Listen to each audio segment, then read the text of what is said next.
జగన్మోహన్ రెడ్డి గారి కోసం రాజ్యాంగాన్ని మార్చి రాస్తారనుకుంటున్నారు. ఆయన ఇన్ని రోజులు 5 సంవత్సరాలు రాజారెడ్డి రాజ్యాంగం ప్రకారము ఆయన కొత్త రాజ్యాంగము కొత్త చట్టాల ప్రకారము ఆంధ్రప్రదేశ్ని నాశనం చేశారు. ఇప్పుడు ప్రజల దగ్గరికి వెళ్ళి మొహం చూపించుకోలేక రూల్స్ అనేటివి మార్చి కొత్త రాజ్యాంగం రాస్తేనే నేను వస్తాను, అప్పుడే నేను పోరాడతాను ప్రజా సమస్యలకు అని చెప్పేసి ఈయన ప్రయత్నిస్తున్నారు.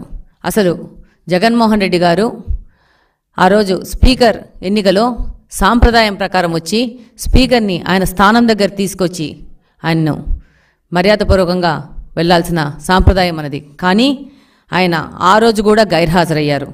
అలాగనే స్పీకర్కు ధన్యవాదాలు చెప్పడానికి ఆయన పార్టీ నుంచి ఒక్కరు కూడా అసెంబ్లీలోకి రావడం లేదు. ఇది ప్రజలందరూ గమనిస్తున్నారు. అంటే వీళ్ళకి అధికారము రాజకీయాలు అనేది సంపాదించుకోవడానికి దోచుకోవడానికి దాచుకోవడానికి తప్పితే ప్రజా సేవ కోసం వచ్చిన పార్టీ కాదు ఇదని ప్రజలు కూడా గమనిస్తున్నారు. ఈరోజు లెటర్ ఇచ్చి తను రాకుండా ఉండడానికి ఒక సింపతి డ్రామా ఆడి ప్రజల దగ్గరికి వెళ్ళాలన్న ఒక ఆలోచన తప్పితే ఈరోజు నువ్వు ఒక ఎమ్మెల్యే నేను ఒక ఎమ్మెల్యే మనం ఇద్దరం వెళ్ళి రాష్ట్రం మన కాన్స్టిట్యున్సీలో ఉన్న సమస్యల మీద పోరాడి అక్కడున్న సమస్యలు పరిష్కారానికి మాత్రమే మనకు ఓట్లేశారు ప్రజలు. ఆ విషయం మీరు గమనిస్తే బాగుంటుంది. ఈరోజు మీరు అన్నీ మర్చిపోయినారు. ఆ రోజు 2019లో 23 సీట్లు వచ్చిన తెలుగుదేశం పార్టీలోంచి 6 మంది శాసనసభ్యులను పీకేస్తే ప్రతిపక్ష హోదా కోల్పోతుంది తెలుగుదేశం పార్టీ అనేసి ఆ రోజు అందరి మధ్యన రికార్డులో ఉంది మీరు మాట్లాడిన మాటలు. అలాగనే మీ యొక్క క్యాబినెట్లో పనిచేసిన పేర్ని నాని అనే వ్యక్తి ద్వారా 6 మందిని తెలుగుదేశంలో గెలిచిన ఎమ్మెల్యేలని గుంజాలని మీరు ప్రయత్నం చేసిన మాట వాస్తవం కాదా? ఆ రోజు తెలుగుదేశం పార్టీకి ప్రతిపక్ష హోదా లేకుండా వాళ్ళని చెయ్యాలని ఒక దుర్మార్గమైన ఆలోచన చేసిన మీరు ఈరోజు ప్రతిపక్ష హోదా మీద మీరు అసెంబ్లీకి రాకుండా ఉండడానికి నెట్టడం జరుగుతూ ఉంది. ఆ రోజు తెలుగుదేశం పార్టీ 4 సభ్యులు వెళ్ళినా కూడా 19 సభ్యులతో ప్రతి ఒక్క అసెంబ్లీ సెషన్కి వెళ్ళడం జరిగింది. ప్రజా సమస్యల మీద పోరాడడం జరిగింది. ఒకవేళ మీరు ఏ విధమైన అవమానాలు చేసినా దాన్ని భరిస్తూ ప్రజల పక్షాన్ని నిలబడడం జరిగింది తెలుగుదేశం పార్టీ.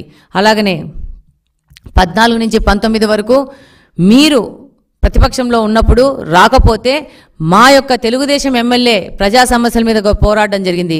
మీకు బాగా తెలుసు, గౌతు శిరీష గారు ఆఫ్షోర్ ప్రాజెక్టుకు నిధులు ఇవ్వకపోతే నిరసన కూడా చేశారు. ఈ విధంగా మాకు మా నాయకుడు మీరు ప్రతిపక్షం లేకపోయినా కూడా పోరాడాల నుంచి 14 నుంచి 19 వరకు మాతోనే క్వశ్చన్స్ వేయించుకొని మాతోనే పరిష్కార మార్గంగా పోరాటాలు చేపించారు. ఈరోజు మీరే పరిస్థితిలో వస్తున్నారంటే మీకున్న 11 మంది ఎమ్మెల్యేలను అసెంబ్లీకి పోకుండా ఇలాంటి చొడ్డులు చెప్పి ప్రజా సమస్యలకు దూరం పెట్టి ప్రజా సమస్యలకు పోరాడే విధంగా లేకుండా మీరు మీ పార్టీని చూసుకుంటున్నారు. అలాగనే ఈరోజు మీకు వచ్చిన 11 సీట్లు అనేటివి ఈ 5 సంవత్సరాలు మీరు ప్రజలకు వ్యతిరేకంగా పరదాలు కట్టుకొని దురహంకారంతో చేసిన పాలనకు వాళ్ళు రెఫరెండం ఇచ్చారు. ఇది గమనించుకొని కనీసం ఇప్పటి నుంచైనా కానీ ప్రజలకు సేవ చేసే విధానంగా మీరు ముందుకొచ్చి అసెంబ్లీలో ప్రజలకు ఉన్న సమస్యల మీద గలమెత్తితే బాగుంటుంది. అంటే మీరు అసెంబ్లీలోకి రావడానికి ఓన్లీ ముఖ్యమంత్రి అయితేనే వస్తారా? ముఖ్యమంత్రి స్థానంలోనే ఉంటే వస్తారా? అంటే మీకు ఓట్లేసింది ముఖ్యమంత్రి స్థానంలోకి ఎక్కడానికే ప్రజలు అనుకుంటున్నారా? మనకు ఓట్లేసింది మన నియోజకవర్గంలో ప్రజలు మనకు సేవ చేయడానికి మాత్రమే ఓటేశారు. దాన్ని మీరు ఉపయోగించుకొని మీకు మేము విన్నవించుకుంటున్నాము, పులివెందల్లో ఉన్న సమస్యల మీద మీరు గలమెత్తి అసెంబ్లీకి వచ్చి పోరాడితే బాగుంటుందని నేను చిన్న విన్నపం చేసుకుంటున్నాను.